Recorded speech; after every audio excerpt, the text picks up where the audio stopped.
You are 19 years old. You can feel the rope cutting into your wrists. The cell stinks of something that isn't exactly mold. It's rot. Human rot.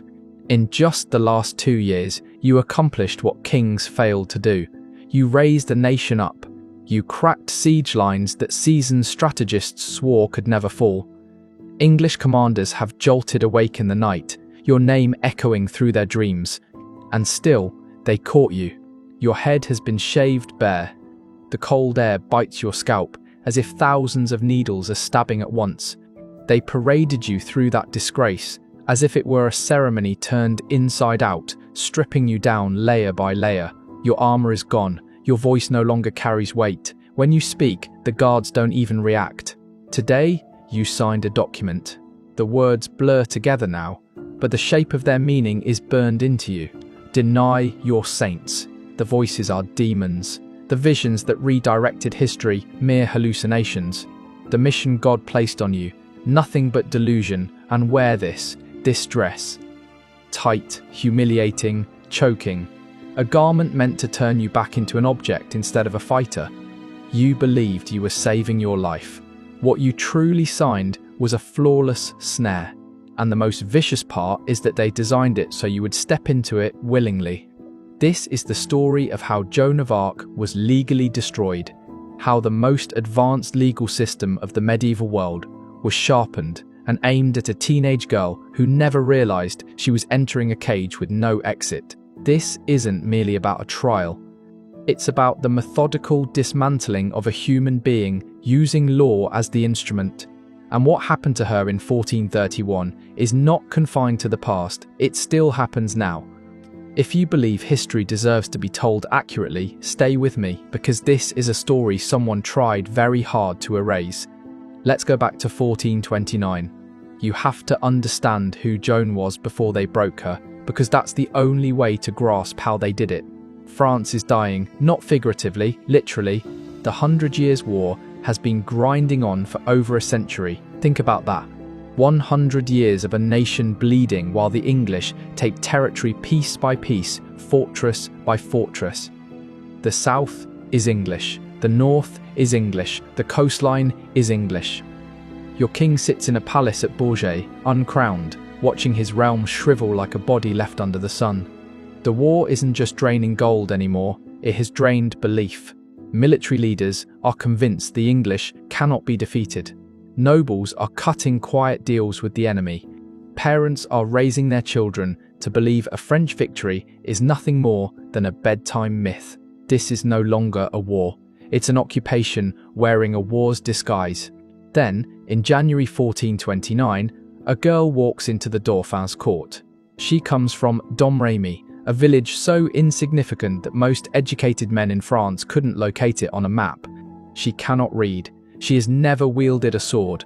Her name is Joan, and she tells Charles that God sent her to save France. Most dismiss her as mad. But she isn't insane. She's something more dangerous. She's certain. She tells the Dauphin precisely what he needs to hear. That God has not abandoned France, that the English will be expelled, that all this suffering has meaning, and he allows her to ride with his armies. What follows shatters every rule of medieval warfare. Joan arrives at the siege of Orléans, the most critical stronghold still under English control. For months, the English have held it with barely 5,000 men, experienced, hardened soldiers. The French have hurled everything they have at Orléans and failed again and again, like arrows snapping against stone. Then Joan appears, and something shifts. It isn't that she fights with superior tactics. It's that the soldiers believe in a different outcome. When she rides toward the walls, they follow, not because she issues commands, but because something about her presence says, this will succeed. And somehow, impossibly, it does. Orléans falls, the English commander is captured. The unthinkable becomes real. One victory follows another, and then another. In May 1429, Joan stands beside Charles as he is crowned King of France at Reims. She is in armour. The crowd roars. This is no longer just a sacred ceremony, it's confirmation. A 19-year-old peasant girl has rewritten the boundaries of what can happen. She has shown an entire nation that the English are not unstoppable. She has returned something everyone thought was gone forever: hope. By the summer of 1429, Joan of Arc is the most powerful figure in France. Not officially, on paper, Charles is king, but everyone understands the reality. The girl who hears saints is the reason France is still alive. The English see this as well, and they begin planning not to defeat her on the battlefield. She's already proven they can't. She's blessed. Or, if you prefer, she carries luck that borders on the impossible. No, they will destroy her in court. Because there is one place where Joan's divine mission has no protection: inside the machinery of theology and law. In May 1430, Joan is leading troops at Compiègne, a small town near the border separating French and Burgundian territory. The Burgundians are technically French nobles, but since the Treaty of Troyes, they've sided with England. They play both sides, and everyone knows it. During a skirmish, a Burgundian soldier seizes Joan. It's almost ordinary. One moment she's on horseback urging men forward. The next, she's pulled down, encircled, taken captive. It should have ended there. A prisoner of war ransomed, exchanged, or released. But it didn't. Instead, the Burgundians sold her to the English for 10,000 livres, the price of a saint, the cost of a woman who had single-handedly altered the course of European warfare. To put that number in perspective, it could sustain a family for 200 years. This wasn't a ransom, it was a sale, a transaction. The English weren't buying a girl. They were purchasing an icon they needed erased. And here's the crucial point: Joan is no longer valuable because she's a military threat. She's valuable because she represents something. She is proof that God favours France. Living evidence that the English occupation can be broken. If they can prove she's a fraud, if her voices are demonic, her visions delusional, her faith witchcraft, then they won't have just eliminated a soldier. They will have destroyed an idea, and they will make her testify against herself. They have forced her to undo herself, using her own words. In January 1431, Joan is brought to Rouen, the English stronghold and the administrative heart of English-occupied France. What follows is presented as a religious inquiry, an ecclesiastical court, bishops and theologians, canon law and scripture. On the surface, it looks legitimate. In reality, it is a staged proceeding. Every detail is controlled. Joan is kept in chains, not in a convent under the watch of nuns as church law demands, but inside a military fortress guarded day and night by 5 English soldiers. The courtroom is packed with judges loyal to England. The prosecutor works hand in glove with English military leadership. The men assigned to defend her are judges pretending to be advocates, arguing against her instead of protecting her. From the start, the goal is clear: her destruction. There are 70 sessions, 70 separate hearings spread across months. They wear her down relentlessly. The sharpest theological minds in France against a 19-year-old girl who cannot read or write. She has no lawyer, no counselor, no ally. She stands alone. And yet, she is winning. She will never persuade these judges, but she is winning in a way that matters more. She is winning in the arena of reason. When they ask whether she knows she is in God's grace, a classic theological snare designed so that any answer condemns her, she gives one of the most flawless replies ever recorded: "If I am not, may God place me there. And if I am, may God keep me there." They ask whether God hates the English. She responds, "Of God's love or hatred for the English, I know nothing. But I do know this: they will all be driven from France, except those who die here." It isn't rebellious, it isn't reckless, it is precise. She is outthinking men who spent decades in universities. She throws scripture back at theologians. Every trap they lay, she deflects. When they threaten her with torture, they show her the tools, the rack, the strappado, devices meant to tear joints apart while keeping the victim alive long enough to suffer. She looks at them and says, "Truly, if you were to pull my limbs from my body and separate my soul from it, I would tell you nothing more." Then she adds the part that matters most: "And if I did say anything, I would later say that you forced me to say it." She is telling them that confessions gained through torture are meaningless. She understands legal procedure better than her judges. She knows they can destroy her body, but her testimony would forever be tainted, and so they retreat. Torture is off the table. They change strategy. If theology won't break her and pain won't silence her, they will use fear and exhaustion. She is going to die, but not yet, not before she signs something. May 24, 1431. You are pulled from your cell one last time.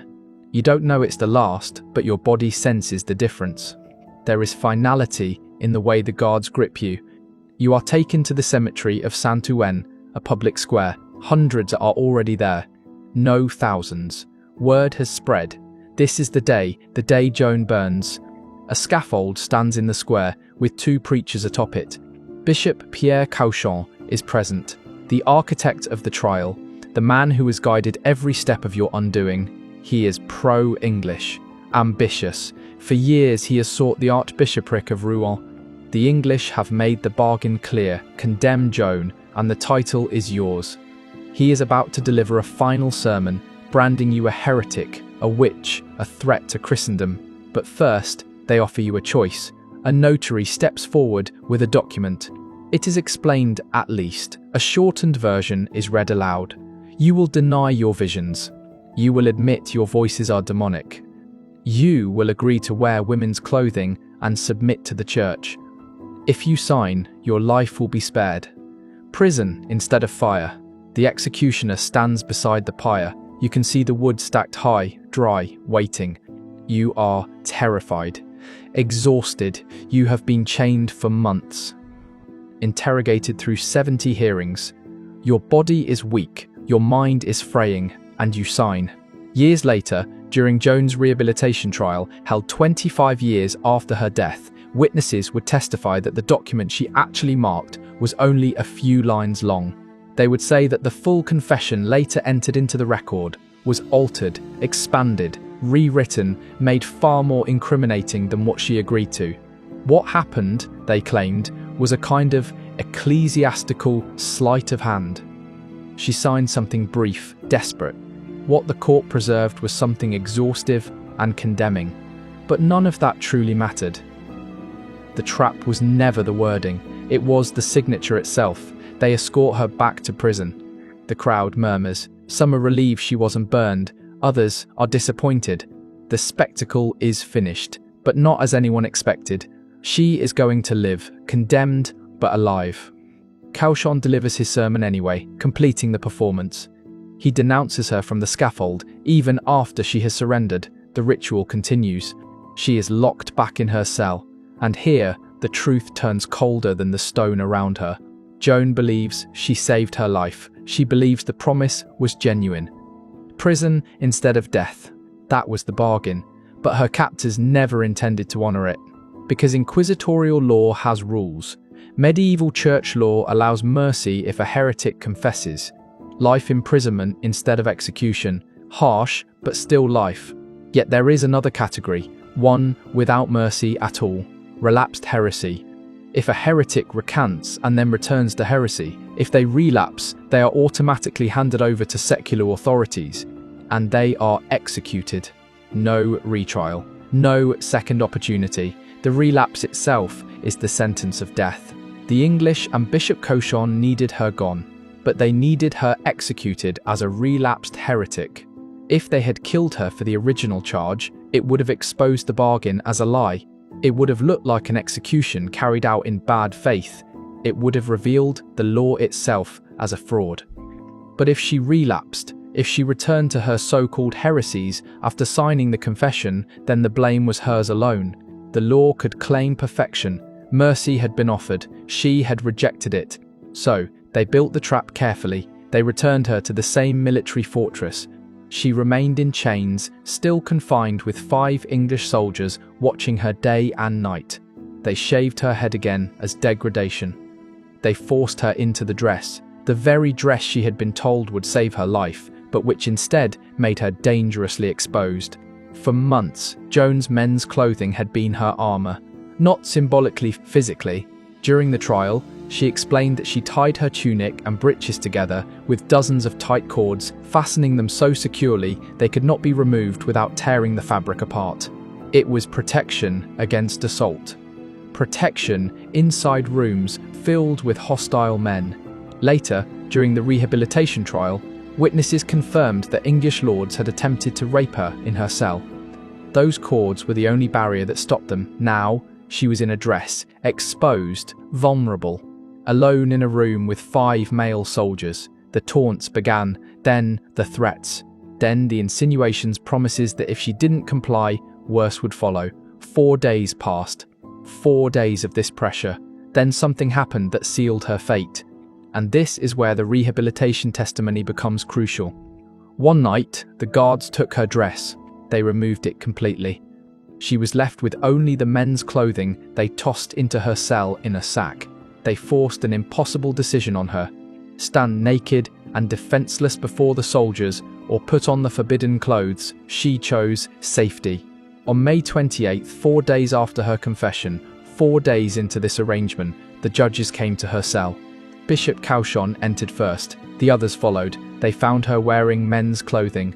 Joan told them exactly what had happened. She explained that the dress had been taken, that she could not protect herself in women's clothing among armed men, that she had no alternative. But that wasn't all. She admitted something else. She said her voices had returned, that Saints Michael and Gabriel had come back to her, that they had condemned her for signing the abjuration, that she never should have denied them. That was the moment the trap snapped shut. By her own words, spoken directly to the judges in front of witnesses, she had resumed wearing men's clothing, an explicit violation of the confession, and admitted the return of her voices. A clear declaration of relapse. The verdict came instantly, unanimous, no discussion, no delay. She was declared a relapsed heretic. The promise of life had lasted exactly 4 days. Here is the truly monstrous part. Joan did not understand what had happened. She believed she was telling the truth. She believed she was explaining her circumstances. She had no idea she was writing her own death warrant into the official record. She never realized the judges had engineered a situation where she had to choose between bodily safety and survival. They removed the dress, knowing she would wear the clothes. They left the soldiers knowing what fear would do. They relied on her terror. They relied on her honesty, and they turned both into weapons. The English didn't need torture. They didn't need theological victory. They only needed the right conditions, and her very human need to protect herself would finish the job.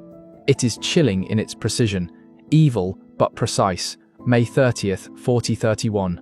800 English soldiers escorted her to the old market square in Rouen. The stake stood ready, carefully prepared. The wood was seasoned to burn fast and hot. They did not want this prolonged. They wanted silence quickly. They stripped her, dressed her in a white smock, placed a paper cap on her head marked heretic, relapsed, apostate, idolater. She asked for a crucifix. Her friar fashioned one from sticks tied together with twine, crude, simple, but it was Christ, and it was enough. She climbed the platform. They bound her to the stake, not loosely, but tightly. No falling, no escape, no movement. The executioner lit the fire. The flames caught immediately. Witnesses later said she did not scream.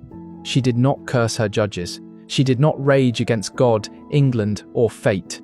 Instead, she called out to the man who had overseen her destruction. Bishop Cauchon, I die through you. Not an accusation, a statement of fact. A final testimony spoken as the fire rose. Then she made one last request. She asked that the crucifix be held high so it would be the final thing she saw. A simple wish, a dying woman wanting to look upon Christ as she burned. As the smoke thickened and the heat became unbearable, witnesses said her voice could still be heard above the flames.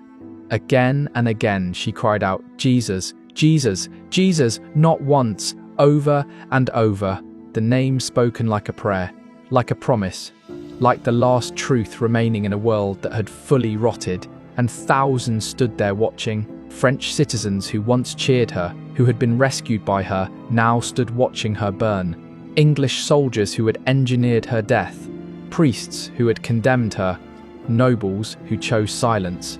And then something happened the English did not expect. An English secretary, a man involved in the trial, part of the very mechanism that sentenced her, watched as her body darkened in the flames, watched as the fire consumed the peasant girl who had threatened an empire, and he reportedly cried out in the marketplace, "We are lost. We have burned a saint." They did everything possible to ensure her legacy died with her.